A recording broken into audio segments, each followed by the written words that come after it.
Hello दोस्तों, this is Himanshu Malhotra and welcome to accounts villa, a place for commercians. दोस्तों, हम लोगों ने अपनी प्रीवियस वीडियो के अंदर डिस्कस की थी इंपॉर्टेंस ऑफ मैनेजमेंट और आज की क्लास में हम लोग डिस्कस करने जा रहे हैं लेवल्स ऑफ मैनेजमेंट। तो चलिए शुरू करते हैं।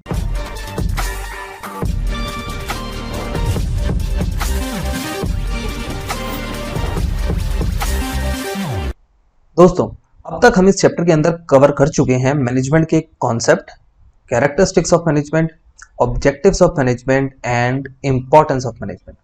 अगर इनमें से कोई भी टॉपिक आपने अगर नहीं किया तो डिस्क्रिप्शन में आपको उसका लिंक मिल जाएगा, लिंक के थ्रू आप लोग कर सकते हैं। और आज की क्लास में हम लोग स्टार्ट करने जा रहे हैं लेवल्स ऑफ मैनेजमेंट। तो चलिए स्टार्ट करते हैं। दोस्तों, अब हम स्टार्ट करने जा रहे हैं लेवल्स ऑफ मैनेजमेंट। अगर मैं लेवल्स ऑफ मैनेजमेंट की बात करूं तो लेवल्स टू पार्ट्स में होते हैं, managerial level and non managerial level. और मैनेजरियल लेवल को हम थ्री पार्ट्स में डिवाइड करते हैं, टॉप लेवल, मिडिल लेवल और लोअर लेवल। तो चलिए शुरू करते हैं टॉप लेवल से। सबसे पहले हम लोग डिस्कस करेंगे top level management. Top level management यानी वो सुपीरियर लोग जो सारे के सारे ऑब्जेक्टिव्स, पॉलिसीज, प्लान्स जो लोग बनाते हैं।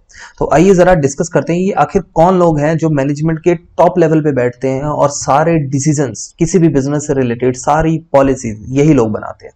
तो ये कौन कौन लोग हैं? इसके अंदर आते हैं board of directors, chief executive officer, CEO, सुंदर पिचाई, गूगल का सीईओ। तो ये सारे लोग टॉप लेवल मैनेजमेंट है।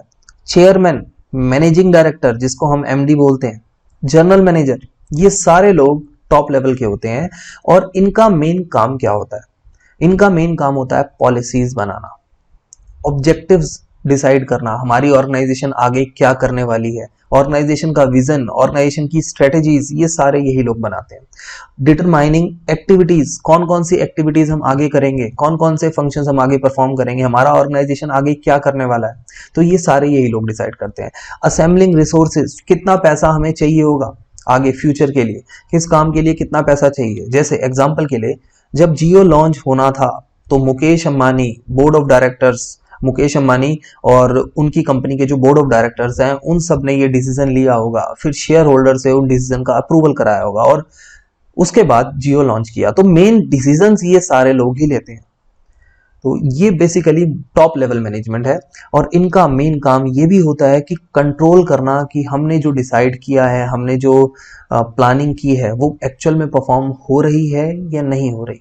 तो अब हम अगर बात करें एग्जाम में क्या आता है, एग्जाम के अंदर आपको एक केस स्टडी दी जाएगी और आपसे पूछा जाएगा कौन सा लेवल ऑफ मैनेजमेंट है और साथ में उनके फंक्शंस पूछे जाएंगे। तो अब अगर हम एग्जाम के पॉइंट ऑफ व्यू से बात करें तो एग्जाम में आपको ये फंक्शंस लर्न करने हैं और मैंने यहाँ पे इंपॉर्टेंट कीवर्ड्स बनाए, आप सिंपली लर्न कर सकते हो। जैसे अगर मैं टॉप लेवल मैनेजमेंट की बात करूं तो इनके फंक्शंस क्या क्या है? डिटरमाइनिंग ऑब्जेक्टिव, पॉलिसीज, स्ट्रेटेजीज भी बोल सकते हो आप यहाँ पे, डिटरमाइनिंग एक्टिविटीज या फंक्शंस, आगे ऑर्गेनाइजेशन क्या करने वाला है, असेंबलिंग रिसोर्सेज और कंट्रोलिंग द वर्क परफॉर्मेंस। तो ये इसके मेन कीवर्ड है, क्या क्या फंक्शंस टॉप लेवल मैनेजमेंट करती है। तो यहाँ पे सबसे पहले टॉप लेवल मैनेजमेंट खत्म होता है। अब हम आगे बढ़ते हैं और आगे आते हैं मिडिल लेवल के ऊपर। अब देखिए, टॉप लेवल ने पॉलिसीज बना दी, रूल्स बना दिए, टॉप लेवल ने आगे स्ट्रेटेजी डिसाइड कर ली, ऑर्गेनाइजेशन आगे क्या करने वाला है, कौन से न्यू प्रोडक्ट लॉन्च करने वाला है, कौन सी न्यू सर्विसेज लॉन्च करने वाला है।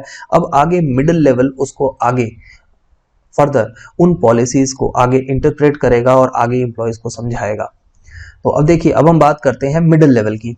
मिडिल लेवल मैनेजमेंट, इसके अंदर कौन कौन आता है? इसके अंदर आते हैं department manager, deputy manager, deputy department manager, functional manager. अब ये होते क्या है एक्चुअल में, ये फंक्शनल मैनेजर है क्या? देखो, हमारा जो ऑर्गेनाइजेशन है, ऑर्गेनाइजेशन में अलग अलग डिपार्टमेंट्स होते हैं। जैसे एक परचेज डिपार्टमेंट, परचेज डिपार्टमेंट का काम है सामान खरीदना, या प्रोडक्शन डिपार्टमेंट भी हो सकता है। ऐसे ही एक सेल्स डिपार्टमेंट होता है या मार्केटिंग डिपार्टमेंट होता है, इनका काम होता है अपने प्रोडक्ट की एडवर्टीजमेंट करना, अपने प्रोडक्ट की सेल्स को बढ़ाना, प्रोडक्ट को बेचना। और साथ साथ एक एचआर डिपार्टमेंट होता है, ह्यूमन रिसोर्स डिपार्टमेंट, इनका काम होता है लोगों को रिक्रूट करना, ऑर्गेनाइजेशन के अंदर लोगों को रिक्रूट करना, उनकी सैलरीज डिटरमिन करना। तो ये सब बेसिकली इनका काम होता है, उनका ध्यान रखना, प्रॉपर वर्क एनवायरनमेंट प्रोवाइड करवाना। और साथ साथ purchase department, sales department, HR department और इंपॉर्टेंट डिपार्टमेंट कॉमर्स वालों के लिए फाइनेंस डिपार्टमेंट या अकाउंट्स डिपार्टमेंट बोल सकते हो इनको, इनका काम होता है प्रॉपर अकाउंटिंग करना, अकाउंट्स मेंटेन करना। तो ये बेसिकली अलग अलग डिपार्टमेंट्स होते हैं। अब इन डिपार्टमेंट्स के जो हेड होते हैं वो मिडिल लेवल के अंदर आते हैं, और यहाँ पे एक पर्सन हो गया सीईओ। ये मैंने एक बेसिकली छोटा ऑर्गेनाइजेशन लिया, अगर बड़े ऑर्गेनाइजेशन होते हैं तो उसमें ऐसे बहुत सारे डिपार्टमेंट्स होते हैं, ठीक है। तो ये सीईओ हो गए, ये टॉप लेवल हो गया, और ये सारे इन डिपार्टमेंट्स के जो हेड होंगे वो मिडिल लेवल हो गया। अब इनका मेन काम होता क्या है? इनका मेन काम होता है इंटरप्रेटिंग पॉलिसीज। जो टॉप लेवल ने पॉलिसीज बनाई हैं उसको आगे इंटरप्रेट करना, उनको आगे एक्सप्लेन करना, आगे फर्दर एम्प्लॉयज को एक्सप्लेन करना, उनसे वर्क करवाना, प्रिपेयरिंग ऑर्गेनाइजेशनल सेटअप। जो भी टॉप लेवल ने जो भी पॉलिसीज बनाई हैं उसके हिसाब से क्या कितने एम्प्लॉयज हमें चाहिए होंगे, किस हिसाब से आगे वो पॉलिसीज फॉलो होंगी, या किस हिसाब से जो भी गोल उन्होंने टॉप लेवल ने डिसाइड किया वो कैसे अचीव किया जाएगा। एम्प्लॉयज को अपॉइंट करना, एम्प्लॉयज को अपॉइंट करने का काम इन्हीं का होता है, मिडिल लेवल्स का। डिफरेंट डिपार्टमेंट्स में ये एम्प्लॉयज को अपॉइंट करते हैं।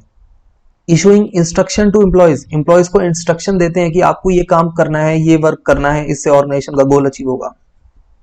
मोटिवेटिंग एम्प्लॉयज, एम्प्लॉयज को मोटिवेट करते हैं। और साथ में creating cooperation between employees, employees आपस में मिलजुल के काम करें, ये ध्यान भी मिडिल लेवल मैनेजमेंट ही रखती है। तो एक बार जरा इनके फंक्शंस को देखते हैं, क्योंकि एग्जाम में अगर ये आएगा, केस स्टडी आएगी, तो आपको फंक्शंस लिखने पड़ेंगे। तो फंक्शंस क्या क्या है? सबसे पहले इंटरप्रेटिंग पॉलिसीज, टॉप मैनेजमेंट ने जो पॉलिसीज बनाई, जो स्ट्रेटेजीज बनाई, उनको आगे इंटरप्रेट करते हैं, एक्सप्लेन करते हैं, और उन पॉलिसीज को अचीव करने के लिए, जो उन्होंने गोल डिसाइड करे, उन गोल्स को अचीव करने के लिए ये ऑर्गेनाइजेशन का सेटअप क्रिएट करते हैं। कौन कौन से हमें न्यू डिपार्टमेंट्स चाहिए, कौन कौन से न्यू एक्टिविटीज परफॉर्म होनी चाहिए ताकि ऑर्गेनाइजेशन गोल क्रिएट हो सके। एम्प्लॉयज को अपॉइंट करते हैं, एम्प्लॉयज को इंस्ट्रक्शंस देते हैं, उनको काम समझाते हैं, आपको काम करना क्या है, और साथ में उनको मोटिवेट रखते हैं, और साथ में कॉपरेशन क्रिएट करके रखते हैं ताकि एम्प्लॉयज मिलजुल के काम करें। आप अगर एमएनसी के वर्क कल्चर की बात करो, एमएनसी के अंदर जो वर्क कल्चर होता है वहां पे सारे लोग मिलके काम करते हैं। बॉस को उनके नाम से बुलाया जाता है, ठीक है, नाम बॉस नहीं बोलते उनको, सर नहीं बोलते, उनका नाम लेते हैं। तो बहुत ज्यादा फ्रेंडली वर्क कल्चर होता है, ठीक है। तो ये सारा काम मिडिल लेवल मैनेजमेंट का है। अब इसके बाद आते हैं हमारा थर्ड, लोअर लेवल मैनेजमेंट। इसके अंदर आते हैं बेसिकली सुपरवाइजर। तो देखिए जरा lower level management, lower level management के अंदर, या इसको सुपरवाइजरी लेवल भी बोलते हैं या ऑपरेशनल लेवल भी बोलते हैं। एक्चुअल में ये वो लोग होते हैं जो ध्यान रखते हैं कि एम्प्लॉयज, जो वर्कर है, जो लेबर है, वो काम करे। तो जनरली ये फैक्ट्रीज वगैरह में ज्यादा देखा जाता है, वैसे तो हर किसी डिपार्टमेंट में सुपरवाइजर होते हैं। वो ये ध्यान रखते हैं कि एम्प्लॉयज की कोई ग्रीवियंसेस तो नहीं है, कंप्लेंट्स तो नहीं है, एम्प्लॉयज को प्रॉपर वर्किंग एनवायरनमेंट मिले, प्रॉपरली काम करें, उनकी सेफ्टी को ध्यान रखते हैं। और अगर कोई एम्प्लॉय सजेशन देना चाहता है, अगर कोई एम्प्लॉय सजेशन देता है टॉप लेवल मैनेजमेंट के लिए या मिडिल लेवल के लिए, तो उनके सजेशंस को आगे पास ऑन करते हैं, उनके जो भी सजेशंस होते हैं उनको आगे पास ऑन किया जाता है। क्रिएटिंग बेटर ह्यूमन रिलेशन, लोग मिल के रहें, लड़ाई झगड़ा ना हो ऑर्गेनाइजेशन के अंदर, इस चीज का ध्यान भी लोअर लेवल मैनेजमेंट रखती है। Keep watching on the performance of worker, ये अपनी निगाहें बिल्कुल वर्कर्स के ऊपर रखते हैं कि वर्कर्स काम कर क्या रहे हैं, क्या टाइम पास तो नहीं कर रहे, जो उनको टास्क दिया गया, जो उनको टारगेट दिया गया, वो उसको अचीव कर रहे हैं या नहीं कर रहे। ये काम होता है लोअर लेवल का या सुपरवाइजरी लेवल का। ये सुपरवाइजर, ये डायरेक्ट कांटेक्ट में होते हैं वर्कर्स के, एम्प्लॉयज के डायरेक्ट कांटेक्ट में होते हैं, तो ये इन चीजों को ध्यान रखते हैं, ठीक है। तो फंक्शंस याद रखना, मैंने की पॉइंट्स हाईलाइट कर दिए हैं। ग्रीवियंसेस सबमिट करते हैं, कंप्लेन सबमिट करते हैं, वर्किंग एनवायरनमेंट क्रिएट करते हैं, इंश्योरिंग सेफ्टी, सेफ्टी को इंश्योर करते हैं, सजेशंस को एक्सेप्ट करते हैं, ह्यूमन रिलेशन क्रिएट करते हैं, बेटर ह्यूमन रिलेशन, और keep watching on the performance of workers, workers की परफॉर्मेंस को ध्यान में रखते हैं, कौन कितना काम कर रहा है और कौन बेटर वे में काम कर रहा है। तो ये इनका बेसिक काम होता है। अब इसके बाद आते हैं नॉन मैनेजरियल लेवल। यहाँ पे मैनेजमेंट नहीं है, यहाँ पे आते हैं सिंपल वर्कर्स, जो एम्प्लॉयज, जो ऑर्गेनाइजेशन के अंदर काम कर रहे होते हैं, एक्चुअल लेबर। तो non managerial level consist of workers that work for the organisation goal.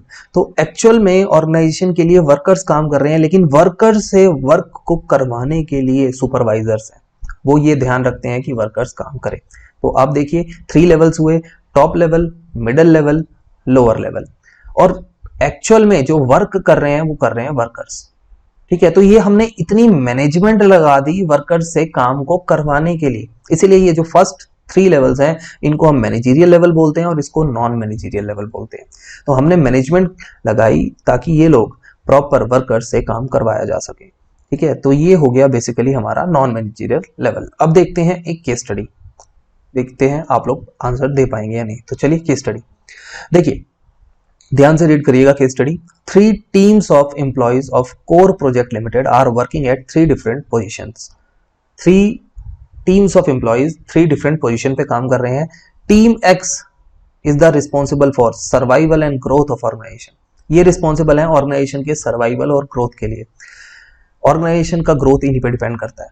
Team x continuously keep a watch over the business environment and with a view of coping with the changes in the business environment। ये इस बात का ध्यान रखते हैं कि environment में क्या क्या चेंज आ रहा है ताकि ये उसके हिसाब से अपने आप को कोप अप कर सके, उसके हिसाब से बिजनेस में भी चेंजेस ला सके।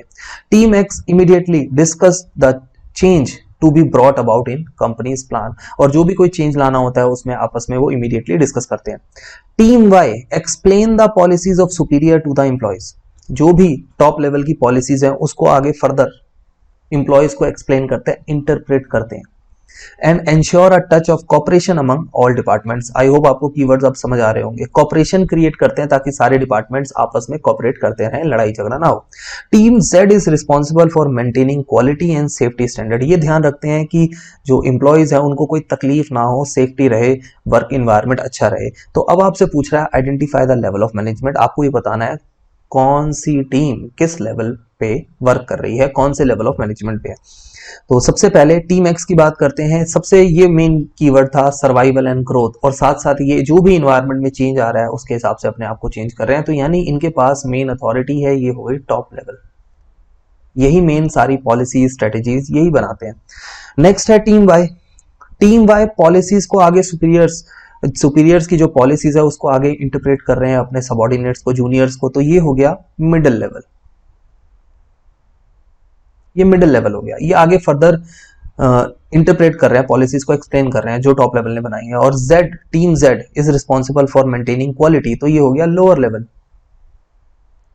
ये क्वालिटी को ध्यान रख रहे हैं, साथ साथ ये ध्यान रख रहे हैं मिनिमम वेस्टेज हो, और बेसिकली ये चीज देख रहे हैं, मेंटेनिंग क्वालिटी, सेफ्टी स्टैंडर्ड और मिनिमाइज द वेस्टेज।